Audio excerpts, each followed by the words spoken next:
ট্রাম্পের অভিবাসন অভিযানের বিরুদ্ধে লস এঞ্জেলেসে টানা 4 দিনে বিক্ষোভে 378 জন গ্রেপ্তার। কারফিউ জারি, নিউ ইয়র্কেও চলছে আন্দোলন। তেহরানকে কোনোভাবেই ইউরেনিয়াম সমৃদ্ধ করতে দেবে না যুক্তরাষ্ট্র, মন্তব্য ট্রাম্পের। যুক্তরাষ্ট্রের পারমাণবিক প্রস্তাবে অগ্রহণযোগ্য বলছে ইরান। হামাসের সঙ্গে যুদ্ধবিরতি আলোচনায় অগ্রগতি জানালেন নেতানিয়াহু। গাজায় হামলা অব্যাহত, 70 ফিলিস্তিনি নিহত, আহত 2 শতাধিক। এবং দুদিনের টানা বৈঠকের পর চীন যুক্তরাষ্ট্র বাণিজ্যে কিছুটা অগ্রগতির সম্ভাবনা। দীর্ঘমেয়াদী বাণিজ্য সম্পর্ক উন্নয়নে নিশ্চিত হয়নি সুনির্দিষ্ট রোডম্যাপ। বিশ্বজুড়ে ঘটে যাওয়া দিনের গুরুত্বপূর্ণ ঘটনাবলী নিয়ে আরটিভির নিয়মিত আয়োজন সারাদিনের বিশ্বে। আপনাদের সঙ্গে রয়েছি আমি আফসানা সুরাইয়া। লস এঞ্জেলেসে টানা কয়েকদিনের ভাঙচুর ও সহিংসতায় পরিস্থিতি নিয়ন্ত্রণে মেয়র ক্যারেন ব্যাস শহরে কারফিউ জারি করেছেন। অঞ্চলটিতে অভিবাসন বিরোধী অভিযানকে কেন্দ্র করে সহিংস বিক্ষোভের পর বেশ কিছু মানুষকে গ্রেপ্তার করা হয়। পরিস্থিতি সামাল দিতে president Donald Trump Los Angeles শহরে প্রায় 5,000 সেনা মোতায়েন করেছেন। তবে এই বিষয়টিতে ভালোভাবে নেয়নি ডেমোক্র্যাটরা। ক্ষোভ ঝেড়েছেন ডোনাল্ড ট্রাম্পের ওপর। বিস্তারিত রাকিব হাসানের রিপোর্টে। যুক্তরাষ্ট্রের প্রেসিডেন্ট ডোনাল্ড ট্রাম্পের অভিবাসন বিরোধী কঠোর অভিযানের প্রতিবাদে লস এঞ্জেলেসে চলমান বিক্ষোভের মধ্যে শহরের কেন্দ্রীয় একটি অংশে কারফিউ ঘোষণা করেন মেয়র কারেন বাস। মঙ্গলবার রাতে কারফিউ জারির ঘোষণা দেন তিনি। এক প্রতিবেদনে এ তথ্য জানায় বার্তা সংস্থা এএফপি। সাংবাদিকদের প্রশ্নের উত্তরে মেয়র বাস জানান, আমি স্থানীয় জরুরি অবস্থা ঘোষণা করছি। ভাঙচুর ও লুটপাট রোধে শহরের প্রধান বাণিজ্যিক এলাকা ডাউনটাউন কারফিউ জারি করা হয়েছে। এই কারফিউ কয়েকদিন বহাল থাকবে। ট্রাম্প প্রশাসনের কঠোর অভিবাসন বিরোধী অভিযানের প্রতিক্রিয়ায় চলতি সপ্তাহে এই বিক্ষোভের সূচনা হয়। পরিস্থিতি নিয়ন্ত্রণের চেষ্টায় প্রথমে ন্যাশনাল গার্ড, পরে মেরিন সদস্য মোতায়েন করে কর্তৃপক্ষ। তবে বিক্ষোভের আগুন এখন লস এঞ্জেলেসে থেকে যুক্তরাষ্ট্রব্যাপী ছড়িয়ে পড়েছে। সিয়াটন, অস্টিন, শিকাগো এবং ওয়াশিংটন ডিসির মতো শহরেও বিক্ষোভের সূত্রপাত হচ্ছে।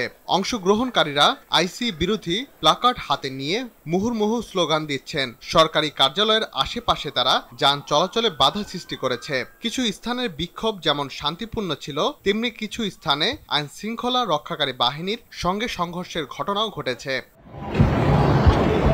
পরিস্থিতি নিয়ন্ত্রণে কাঁদানে গ্যাস ছোড়া হয়েছে এবং একাধিক মানুষকে গ্রেপ্তার করেছে পুলিশ। নিউ ইয়র্ক, সান ফ্রান্সিসকো এবং সান্টা আনাতে বিক্ষোভ ছড়িয়ে পড়েছে।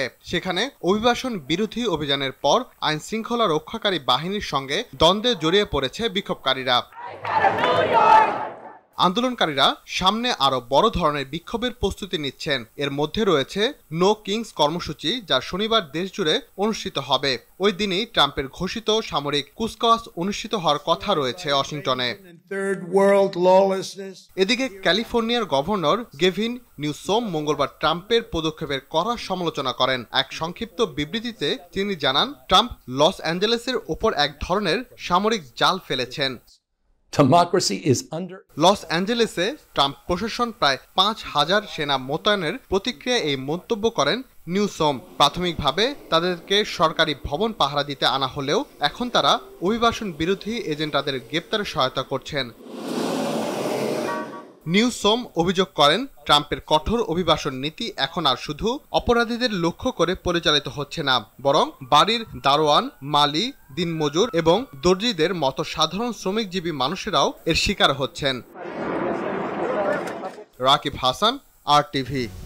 চলমান পারমাণবিক আলোচনায় ইরান আরও আগ্রাসী হয়ে উঠছে বলে মন্তব্য করেছেন যুক্তরাষ্ট্রের প্রেসিডেন্ট ডোনাল্ড ট্রাম্প। মঙ্গলবার ফক্স নিউজকে দেয়া সাক্ষাৎকারে এমন কথা বলেন তিনি। এর আগে গেল সোমবার সাংবাদিকদের প্রশ্নের জবাবে ট্রাম্প জানান, তেহরানকে কোনোভাবেই ইউরেনিয়াম সমৃদ্ধ করতে দেবেন না তারা। এদিকে যুক্তরাষ্ট্রের সর্বশেষ পারমাণবিক প্রস্তাবকে অগ্রহণযোগ্য বলছে ইরান। শীঘ্রই ওমানের মাধ্যমে একটি পাল্টা প্রস্তাব পাঠানোর কথা ভাবছে দেশটি। তবে নতুন করে পারমাণবিক আলোচনা কবে শুরু হবে সে বিষয়ে এখনো কোনো খবর নেই বলে জানানো হয়। অবরুদ্ধ গাজা ভূখণ্ডে ইসরায়েলি হামলায় 70 ফিলিস্তিনি নিহত হয়েছে। আহত হয়েছেন আরও 2 শতাধিক। নিহতদের মধ্যে অনেকেই ত্রাণ নিতে এসে গুলিবিদ্ধ হয়। এর মধ্যে হামাসের সঙ্গে যুদ্ধবিরতি আলোচনায় অগ্রগতি হয়েছে বলে জানিয়েছেন ইসরায়েলের প্রধানমন্ত্রী বেনিয়ামিন নেতানিয়াহু। মঙ্গলবার এক ভিডিও বার্তায় তিনি একথা জানান। এদিকে ইসরায়েলের দুই উগ্রপন্থী মন্ত্রী ইতামার বেন গিভির এবং বাজায়েল স্মোরিচের ওপর যুক্তরাজ্য সহ 5 দেশ নিষেধাজ্ঞা আরোপ করেছে। অন্যদিকে গ্রেটা থুনবার্গ সহ ত্রাণবাহী জাহাজ ম্যাডলিনের 4 স্বেচ্ছাসেবীকে নিজ দেশে ফেরত পাঠিয়েছে ইসরায়েল। তবে বাকি 8 জন দেশে ফিরতে রাজি হননি, এজন্য আটক রাখা হয়েছে তাদের। যুদ্ধবাজ ইসরায়েলের ফিলিস্তিনে গণহত্যা ও প্রতিবেশী দেশে সামরিক হামলায় বিশৃঙ্খলা বিরাজ করছে মধ্যপ্রাচ্যে। ইসরায়েলের এমন স্বেচ্ছাচারিতায় সক্রিয়ভাবে অংশ নিচ্ছে মার্কিন সেনারাও। বিদেশি সেনাবাহিনীর অংশ হয়েও মার্কিনীদের ইসরায়েলি সহিংসতায় যোগ দেয়া নিয়ে তৈরি হচ্ছে নানা বিতর্ক। প্রশ্ন উঠছে মার্কিন সেনাদের নৈতিক অবস্থান নিয়ে। বিস্তারিত বিন ইয়ামিনের রিপোর্টে।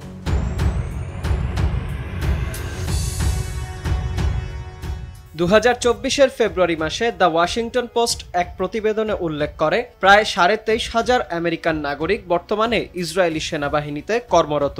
এ তথ্য বিশ্বজুড়ে আলোচনার জন্ম দিয়েছে, বিশেষ করে গাজায় চলমান সংঘাতের প্রেক্ষাপটে।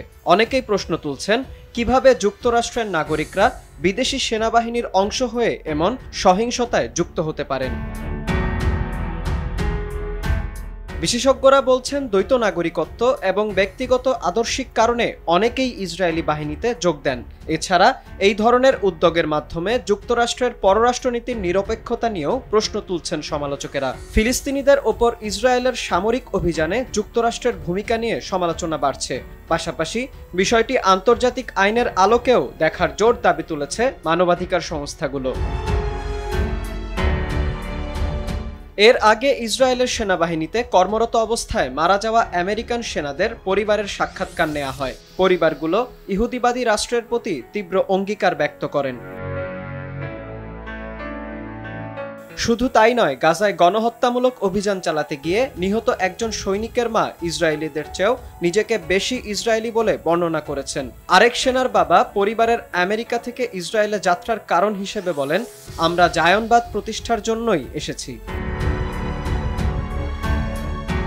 অনেকেই বলছেন, একটি শক্তিশালী মগজ ধোলাই প্রক্রিয়া গ্রীষ্মকালীন ক্যাম্পে পরিচালিত হয়। সে কারণেই এসব পরিবার তাদের নিজেদের এবং সন্তানদের সিদ্ধান্তকে স্বাভাবিক এবং বীরত্বের বলেই মনে করে। যুক্তরাষ্ট্র ভিত্তিক বেতার মাধ্যম এনপিআর জানাচ্ছে, রাশিয়ার বিরুদ্ধে ইউক্রেন যুদ্ধে লড়াই করেছে শত শত আমেরিকান। বিশেষজ্ঞরা বলছেন, ফিলিস্তিনে গণহত্যার প্রেক্ষাপট বিবেচনায় নিলে এমন এক বাস্তবতা সামনে আসে যে যেখানে হাজার হাজার আমেরিকান সক্রিয়ভাবে যুদ্ধাপরাধের সঙ্গে জড়িত। তারা এমন এক সেনাবাহিনীর অংশ যেটি গাজায় 20,000-এর বেশি শিশুকে হত্যা করেছে। মার্কিন গণমাধ্যমেও ইসরায়েলকে যুক্তরাষ্ট্রের একটি সম্প্রসারিত রূপ হিসেবে দেখা হয়। সম্প্রতি লেখক ও সাংবাদিক তা-নাহিসি কোটসকে ফিলিস্তিন নিয়ে তার লেখালেখির জন্য সিবিএস টেলিভিশনের উপস্থাপক চরমপন্থী বলে উল্লেখ করেন। তবে টেলিভিশনটি পরে জানিয়েছে, উপস্থাপকের বক্তব্য ও আচরণের সঙ্গে তারা একমত নয়। এছাড়া গেল মে মাসে এক সাক্ষাৎকারে পুলিৎজার পুরস্কার প্রাপ্ত কবি মোসাব আবু তাহা বলেন, ইসরায়েলি সেনারা গাজায় গণহত্যা চালাচ্ছেন। এ সময় আবু তাহা নিজের পরিবারের নিহত সদস্যদের গল্প বলেন। ইসরায়েলি পাইলটরা তাদের হত্যা করে, সেই মানুষগুলোর মরদেহ উদ্ধার করা যায়নি বলেও জানান তিনি। এ সাক্ষাৎকারের মাধ্যমে ইসরায়েলি সেনাদের বর্বরতার সুস্পষ্ট বিবরণ উঠে এসেছে বলে মনে করছেন অনেক অভিভাবক। সার্বিক পরিস্থিতিতে প্রশ্ন উঠছে, এই মার্কিন নাগরিকেরা কি যুক্তরাষ্ট্রের নীতিমালার বাইরে গিয়ে সংঘাতে অংশ নিচ্ছেন? আর এর দায়ভার কে নেবে, ব্যক্তি, ইসরায়েল নাকি যুক্তরাষ্ট্র? এ প্রসঙ্গে আন্তর্জাতিক সম্প্রদায়ের স্পষ্ট অবস্থান এখন সময়ের দাবি বলে মনে করেন সমালোচকেরা। বিন ইয়ামিন, আরটিভি। কিছুটা অগ্রগতির সম্ভাবনা দেখা গেছে চীন যুক্তরাষ্ট্র বাণিজ্যে। দুদিনের টানা বৈঠকের পর বেশ কয়েকটি বিষয়ে সম্মত হয়েছে দুদেশ। মঙ্গলবার সংশ্লিষ্ট কর্মকর্তারা বলেছেন, চীন দুর্লভ খনিজের রপ্তানিতে বিধিনিষেধ শিথিল করতে এবং দুদেশের মধ্যে বাণিজ্য সমঝোতা ঝালিয়ে নিতে সম্মত হয়েছেন তারা। ব্রিটিশ বার্তা সংস্থা রয়টার্স এ খবর জানিয়েছে।